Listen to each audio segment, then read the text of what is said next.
Hello, everyone. This is Andrea, and today we're going to be talking about adding and subtracting fractions with variables. Now, I will say right off the bat here that this topic is really just intended to give you guys exposure to this idea of variables and adding variables into our fraction computation. For most of you, this idea is going to be incredibly important in your future math classes, especially if you're on the algebra pathway going on to 98, 99, or even Math 111. So really this is intended just as exposure, and so try to keep that in mind, because I know that sometimes when we start throwing in these variables, it can be kind of stressful. So let's try to walk through this though and see if I can help to explain it a little bit better for you. So things to keep in mind: that when we talk about a variable, we're just talking about a letter that stands for a value that changes depending on the situation. So we often have expressions that include variables, and we use them in varying ways. So I might have, just as an example, and we're going to talk about this, of course, later on in the quarter, but I might have this expression c plus 5. And let's say that I was using that expression to illustrate the number of calculators, let's say, that I was planning to purchase for each of my classes. Well, if I had 3 classes, C would be a different number, right?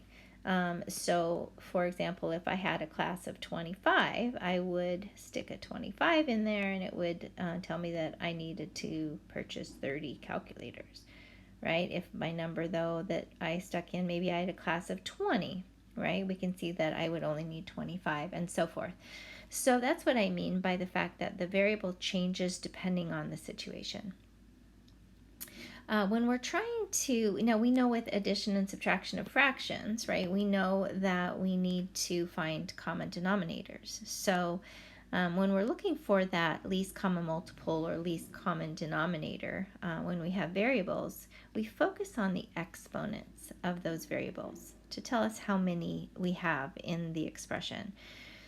Just kind of as just a maybe just an intro to this. This x here, if we have an x, it really means x to the first power. It means that we have one x sitting there.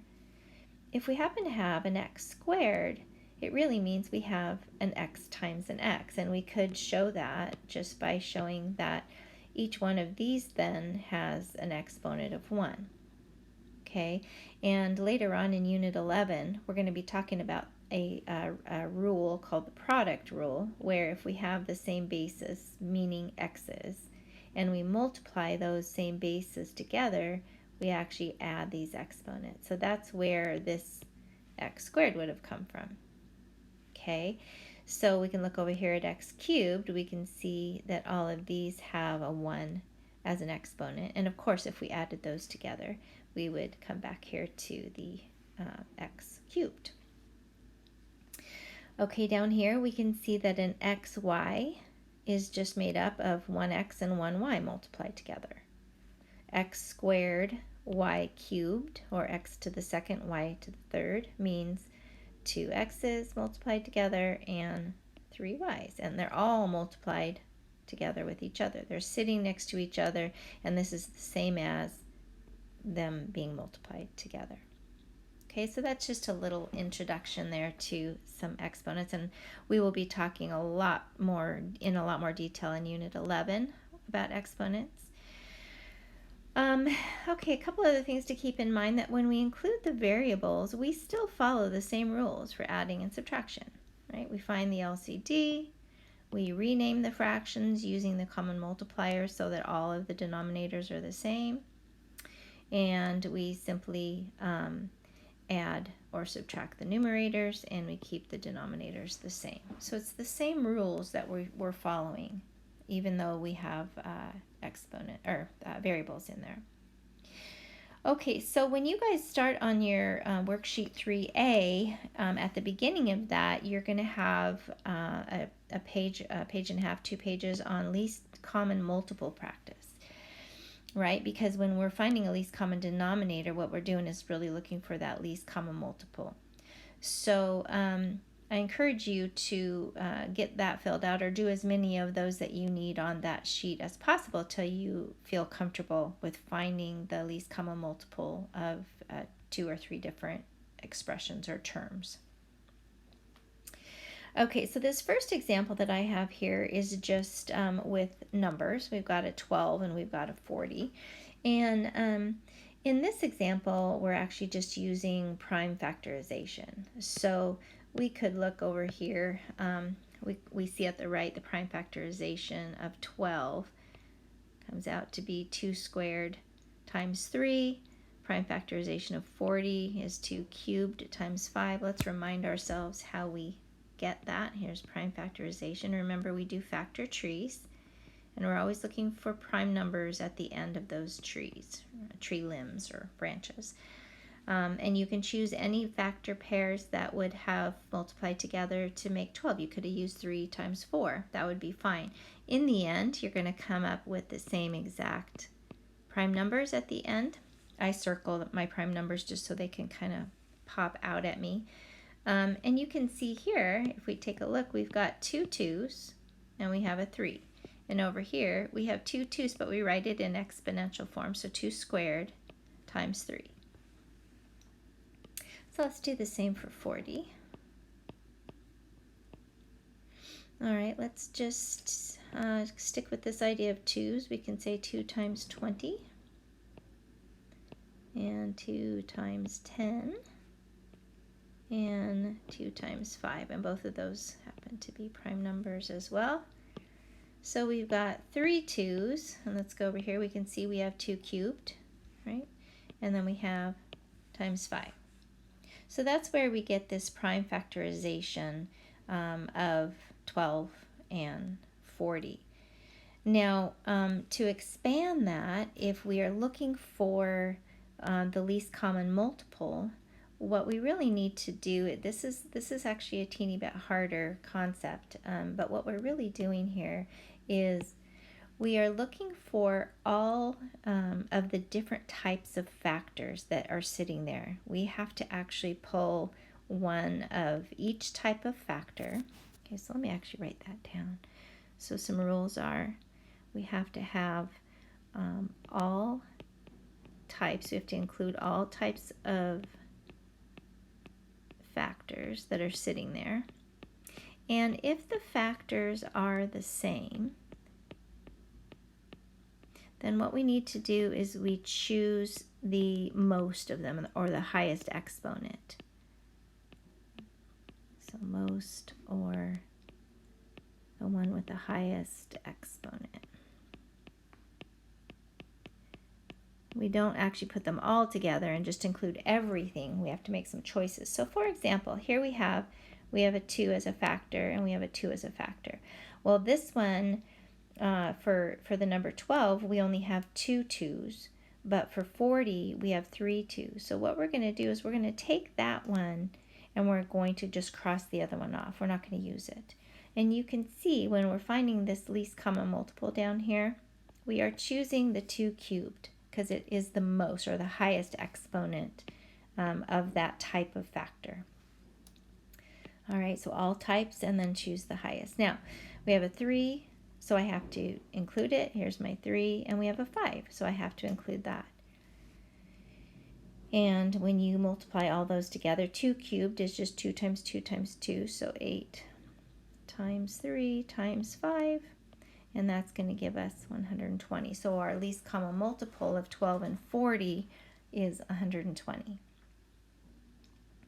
All right, so when we are looking at finding the least common multiple of terms that have variables in them, we still can do prime factorization on the numbers, right? But we can also break apart the variables. So let's take a look at this. If we were looking at the prime factorization of 3xy, right, we can see that it's just a product of 3 times x times y, right? We can have just little teeny multiplication signs in there. We don't put them in there because we don't have to. Prime factorization of 5x squared y is just 5 times x squared times y. Okay, now 3 and 5 happen to be prime numbers anyway, so let me clear some of this out. So, and they're different from each other. They're different types of factors, so you can see down here we have to include them, right? Now we have an 1x up here and 2 x's in down here in the second line, so I have to choose the most of them, and I'm just going to cross that one out. So this is why we choose the x squared, and we can see that both of these different terms share one y, so we'll choose one of them and cross the other one out. Okay, and then we just put it all together. So the least common multiple of both of those terms is 15x squared y. Okay. All right, let's try a few more. I wanted to show you a couple different methods that we can use on the number parts. Sometimes we have to do a little bit of work to find the LCM of the number parts. For the variable parts, I find that it's actually easy to just look at as long as you just factor them out. Let's try this idea of finding the least common multiple first, just by the strategy that we used before, and that was taking the larger of the two numbers and just going by multiples of that number. Okay, let me just switch to black here. So we would have 18, of course, 18 times 1. And we're asking ourselves the whole time, we're going to stop when 15 goes into any of these multiples of 18. Doesn't go into 18. The next one is 36. 15 does not go evenly into 36. Then we would have 54. That does not work. 72 doesn't work. And finally we get to a number that does work. 15 does go evenly into 90. So we have found the least common multiple, right? And so we can simply list that. We'll be listing that down here as the first part of our least common multiple. We're not quite done yet, right? So we need to wait. Now I wanted to show you the other option is just using prime factorization. Okay, so prime factorization is what we had done up above. You know, the method that you choose a lot of times just depends on what you have in front of you. Sometimes it's a lot quicker to use just finding the LCM. Sometimes it's a lot better, especially if you have really large numbers. It'll be a lot easier for you to use prime factorization. Okay, so here we have 1, 2, so 2 times, and then we have 3 squared. So it's good to write them in exponential form so that you can choose the highest exponent when it comes to pull in those prime numbers to put together for the LCM. Okay, and then 15 we know is just 3 times 5. Okay, so I'm going to bring those down. And now what we do is we just go back through and choose one of each type, and we choose the most if they're the same. Okay, so we have a 2. I'm going to choose that, so 2. And the 3 squared is bigger than the 3, so I have to choose that one. And I have to choose the 5 because it's there. Okay, and I'm going to kind of switch those around. So 2, this is going to be 2 times 5 times 3 squared is 9. So 10 times 9 is 90. Okay, so we can still get the same number, it's just in using a different method. Okay, now let's go back and look at the variable parts here. So if I just kind of list, I'm just going to list the variable parts here. So this first term up here is 18xy squared. The variable parts are just an x times a y squared. And for the 15, we have a y cubed. So we're going to do the same thing. We're going to make some choices. I have to choose one of every type, so I have to choose the x. I'm going to add it here. And these are both y's, but I have to choose the highest exponent and cross the other one off. Okay, so we just put it all together. Here's the number part and the variable part. So our LCM here is, or least common multiple is 90xy cubed. All right, let's do another one. All right, let's go back here to black, and we're going to use this least common multiple method first. Let's try that. I'm going to choose the largest number, which is 28, and I know that 10 and 20 don't go into 28, so I have to just start listing the multiples of 28. So 28, the next one would be 56, and I know that doesn't work because I have to have a number that ends in 0, right? And I did these ahead of time, so that's why I'm listing them quickly, but you guys can use your calculators and just keep going up by 28s. Eventually we get to 1 that ends in a 0, so we can see that 140 is going to be our LCM there. All right, let's actually take the time to see what using the prime factorization would look like. 2 times 5. Okay, no problem. We'll bring that down. 2 times 5. That was easy. 20. We've got 2 times 10. And 10 breaks down to 2 times 5. So here we have 2 squared times 5. And I'll stick with the idea of using 2's to start. Remember, you have choices there in how you start. So 2 squared, times 7. All right, now we just walk through and make our choices about the types of factors. We can see we have 2's, right? We have to choose the most of them. So I'm going to choose 2 squared. I'm just going to cross the other ones off. Okay. So I guess I'll list them up here. I ran out of room, kind of. 2 squared. I've got some 5's, right? I'm going to choose one of them, cross the other one off. And I have a 7. Okay, so this is actually 4 times 5, because 2 squared is 4. That's 20. And 20 times 7 gives me 140. So in this particular case, the prime factorization takes a little more time, but like I said before, it's completely up to you. All right, let's take a look at the variable parts now. So in the first term, we have a b times an a. Second term, we have an a times a b. Third term, we have a b times an a. And we can see that basically each one of these terms have exactly the same variables. They're switched around, but I want you to keep in mind that b times a is exactly the same as a times b, and we can prove that by just inserting numbers there. We know that 3 times 2 is the same as 2 times 3, right? That's called commutative property, and we're going to talk a lot more about that in class this quarter. So I'm going to choose one of each of those, cross everything else out. So in the end, our LCM is going to become 140 AB. And we try to write, when we're writing down the variables in our terms or in expressions later on, we try to list the variables in ABC order. Okay, that's actually helpful to do.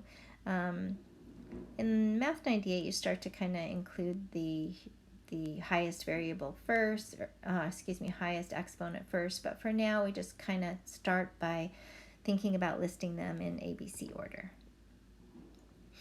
All right, let's practice this last one. I don't have a huge amount of room here, but we'll see what we can do. All right, so if we're doing the LCM method, we're going to start listing the 64. And right away we realize that 8 and 16 go into 64, so we have no more work to do.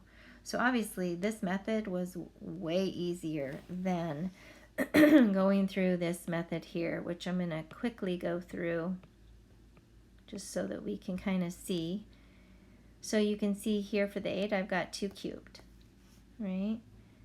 For the 16, I'm going to just go with 4 times 4 because I know that at the ends of these are going to be all 2's. So here I've got 2 to the 4th power. 64. I think I'll break it down to 8 times 8, which is one of our basic math facts. And this is going to be 2 times 4, which is 2 times 2. 2 times 4. 2 times 2. Now that's a lot of 2s, so I'm not going to take the time to circle them, but we can see I've got 1, 2, 3, 4, 5, 6. So I've got 2 to the 6th. So we can see really clearly that 2 is our only type of factor, and 2 to the 6th is the largest of them. So that's why we're going to choose that. And 2 to the 6th gives us 64. But you see, that was a whole lot more work than just using the LCM method. All right, let's quickly look at our variable parts. We have a y squared. We have an xy. And we have a yz. All right, so we're going to go through and pick one x, and we're going to pick a y squared and get rid of the 1y and the 1y here, and we'll pick a z because we need to. And we just put it all together, 64x y squared z. Okay guys, now you guys have a whole page. I'm going to just quickly go through here for a minute and show you. This is on your, goes along with your worksheet 3A. So you have a lot here to practice. If you feel like you need the practice at that. It's not required that you do all of those, but just try a couple of them. Try them until you feel comfortable with them. Okay, so the reason that we're practicing that is that we need to be able, of course, to work with these variables when we are trying to add and subtract these fractions with variables in them. So on your worksheet 3A, you have several examples. We'll start with this example up here. Example 1, we've got 2 over x plus 3/4. Okay, we're still going to go through the same exact steps for adding and subtracting fractions, so we're going to find the LCD. Now, we just practiced this. I know in some of the curriculum, they use this word cover. You must cover or have the most of each type of all the factors. And, of course, we talked about the fact that you need to choose the highest degree as well, right? So we know that we have to include a 4 because it's there and an x. And we just put it together. So the LCD is 4x, okay? So that's how we would find so basically, you know, what we just practiced is these were sitting separate as two different terms. Well, we're looking at them now in the actual problem of addition or subtraction. So when we get to the next step, which is renaming the fractions, remember that we are multiplying each of these fractions by whatever the ratio is needed to get to the LCD. Okay, so we know that if we had the x was already sitting here, right? But we need a 4x. We need it to be 4x. So that's why we're doing this multiplying by 4 over 4 here. Whoops, let me do this. We have to multiply each one of them by 4 because we know that x times 4 is going to give us this 4x that we need. And if I multiply the denominator by 4, I have to multiply the numerator by 4. Okay, so this one here already had the 4, so we need to multiply by the x. And we're going to do x over x. And 4 times x, of course, gives us that 4x. So that's the renaming process, and a lot of times when we're doing that, we are multiplying by a variable, top and bottom. And so keeping that whole idea in mind of what happens when we multiply variables together or multiply variables by numbers, we just sit them together, or if we had multiple variables, right, multiplied together, then we need to consider the exponents. We know that each one of them has an exponent of 1, and x actually has an exponent of 1 on it. We just don't write it. Okay, so at this point, we are just going to go back and add and simplify the fraction, which means we add the numerators together. So we get 8 plus 3x, and we just set it over the common denominator. Okay, and I'm going to encourage you to resist the need or the tendency to try to to do this and go, oh wait, that cancels out with that.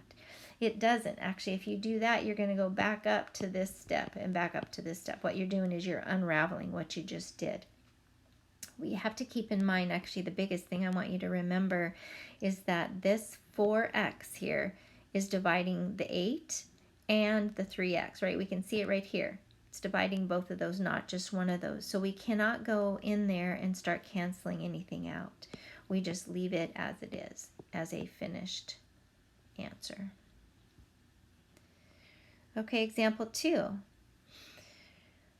Remember that we're looking at the denominators. We have a 3w and we have a w. Well, we need to choose one of every type. So we have to choose the 3 and the w, right?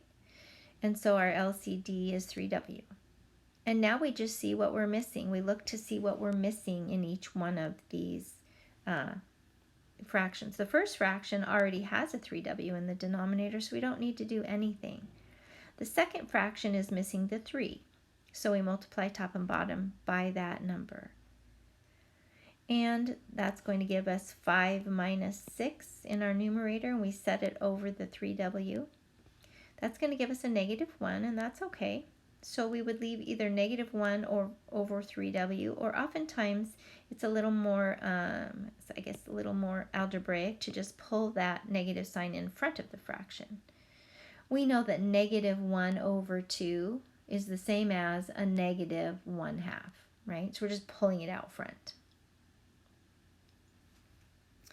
Okay, and our last example here, we're just kind of building on this. Here's our 2n as one of our denominators and a 4n as another denominator. Okay, so we know if we went by multiples of 4, we know that 2 goes into 4. So we know that 4 is the number part that we need. And if we look at the other, we have 1n on the left and 2 n's on the right. You know, remember that this just has a little 1 here. So we have to choose the 2 n's, right, and the 4. And so that's why we get a 4n squared as our actual LCD. Put it all together. Okay, so in the first one, the first fraction, we have a 2n, but we need to get to a 4n squared. So of course 2 times 2 gives us 4, and n times n gives us n squared, right? If we were to take this 4n squared, I'm going to just go off here to the top. If I were to just break this down to its prime factors, I have a 2 times a 2 times an n times an n. That's what 4n squared is made up of. And we can see in this original fraction here, it has one of the 2's. I have this already and I have this already. I need to multiply by the other 2 things that it's missing, right? So if I do that top and bottom, we can see that the numerator then becomes 6n. The second fraction already has the 4n squared, so I don't need to do anything with it. So in the end, we have 6n plus 5m over 4n squared. And we just leave it like that because we can't combine m's and n's. Those are different variables. They're not the same, so we can't combine them. If you happen to have a 6m plus a 5m, excuse me, then we can call that 11m's. Those are what we consider like terms, but these are not, so we just leave them as is. Okay guys, so what I did is I just took out some problems, or actually created some practice problems that are like your problems on your worksheet 3A. The problems 1 through 6, which are the required problems. The rest of them I want, you can try. I'm going to just skip right over here to that. Yeah, 1 through 6 are the problems that I really want you to try. Okay, and the examples that I'm going to go over are just like those. You have other problems here, 7 through 10. Take a shot at them, see how you do. See if you can work them out. If you do, you definitely get an extra credit point for that. Remember that the whole intent here is just to give you some exposure. All right, so let's just delve into these examples. Example number 1. This is like the first problem that we did. Okay, I would recommend that you always try to find the LCD first. What we're doing is we're looking for a least common multiple between x and a 5. We notice we don't have any other number besides 5, right? So 5, we have to take one of each. We have a 5 and we have an x, so we need both of them because they're different from each other, right? Okay, so I'm going to list these again with the common denominator down below. And then what we're going to do is just multiply by what we need. Up here I have an x and I'm missing the 5. So I'm going to multiply both top and bottom by what I'm missing, which is the 5. So my new numerator is going to become a 10. The second fraction has the 5, but it's missing the x. So I have to multiply top and bottom by the x, and 4 times x is just 4x. And my last step is just putting the numerators over the common denominator. And I'm finished. All right, let's move on to example number 2. We have a 3x and an x. Okay, so I know that I have to pull one of each. I have a 3. And we notice that, so I can just pull those over here. I have an x and I have a 3x, right? I'm going to take the 3 and I'm going to take one of the x's and I'm going to cross the other one out, just like we did, because those are the same term. I'm not going to use both of them, right? All right, so let's write the 3x below as our common denominator. And let's rename the fractions that need to be renamed. This has the x, but it's missing the 3. My new numerator on that first fraction becomes a 9. The second fraction is the least common denominator. It's already set, so we don't need to do anything there. Now in this case, we can combine the 9 and the 4. Those are what we consider like terms. Oops, I don't need to list them out separately. I can just go ahead and combine them. 13, and we're going to put that over our common denominator of 3x. You notice up here we have a 10 and we have a 4x. These are not like terms. Consider them completely different animals. The 10 is a duck, the 4x is a goose. They're different animals. Okay, so we cannot combine them, so we literally just set them there. All right. Moving on, example number 3. Here are our two denominators. I think it's a good idea to pull them off to the side here. X squared, and I have a 3x. So then we can kind of just look at them. I have to pull the 3, and then I've got 1x here and 2x's here, so I'm going to pull 2 of them and cross that one out. So 3x squared is our common denominator.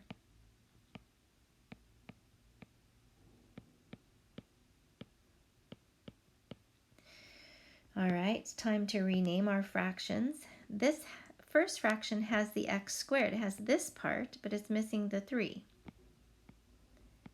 So let's multiply by the 3, which gives us a 12 on top. And this has the 3x, has 1x here, but I need another x. So I'm just going to multiply top and bottom by that second x. And so my new numerator, I'm just switching them around so they're in ABC order. If you wrote yx, that's okay too. Remember, it's just multiplied. 3 times 2 is 2 times 3. So y times x is the same as x times y. And then we just bring it on down. I can't add just numbers, or we call them constants. These are just numbers with variable terms. Those are not like terms. So I just set them there. And that's actually considered simplified. All right, got 2 more examples. Here we go. All right, this in example number 4, I've got a 2x and I have a 4x squared. How about we stick to the same pattern? Let's bring them over here. I've got 2x and I got a 4x squared. Okay, so if you were doing the LCM method, you would have gone up by fours, and we know that 2 goes into 4, right? So we know that 4 is the one we're going to use. The other thing you can do is show this by prime factorization, right? This is 2 squared, and this is just a 2, right? So we would have crossed that out and used the 2 squared, which is a 4, right? So you can do it whatever way you want to. Here we have 1x, and here we have 2 x's. So of course I'm going to pull that 1 because it's the highest exponent. So I have a 4x squared and a 4x squared. And if we look up above here to our first fraction, we've got a 2 and an x, right? And if we want to go up here, we can do the same thing that we did before. We know this is a 2 times 2, which is 4, and an x times x. Well, this one has one of the 2's and one of the x's. So you can see that we need to multiply by the other 2 and the other x, giving us a 6x here. This is already a 4x squared, so we don't need to do anything. We're just going to bring that 1 down. And x terms plus numbers are not like terms, so we just have to set them down. And that is simplified. And lastly, we have these 2 fractions. We've got a denominator of 3y squared and 4y. All right, so let's bring them over. 3y squared, and this one is a 4y. If we're looking at our number parts, right, 4 is our largest number. If we went up by multiples of 4, we would get to 12. 12 is the first number that the 3 goes into. I mean, we can all kind of look at that and see that the 12 would be our in terms of the LCD, it's the number part, right? Here we have 1y, and here we have 2 y's. So we have to take the one with the 2 exponent. So our LCD is going to be 12y squared. Notice I put plus signs in all of my examples. That was definitely not intended. I kind of wanted to mix it up a little. There is no difference though, guys, with subtraction. You're just going to be, doing that operation, or if you don't have like terms, you're just going to be placing that subtraction sign there.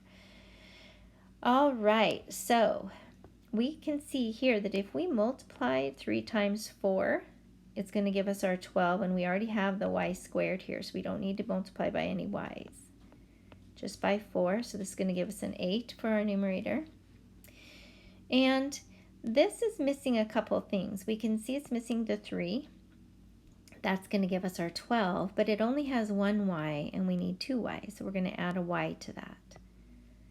3y up top as well. So we're going to call this 3xy. And 8, and the 8 is a constant, right? It's just a number. And 3xy is what we call a variable term. Those are not like terms. So we just sit them down as the numerator. Okay, guys, so these are some examples kind of going from the most simple in example number 1 up to example 5. Of course, like I said, these even get a little more tricky in problems 7 through 10, but you may find them fun. They're kind of like a puzzle. I would just encourage you to, try what you can. Try to get comfortable. That's, as I said quite a few times here, that's really my intent, is that you guys just get just feeling a little more comfortable with these. Okay, so give these a try, and just, do your best. This is not on NROC, so please make sure that you watch and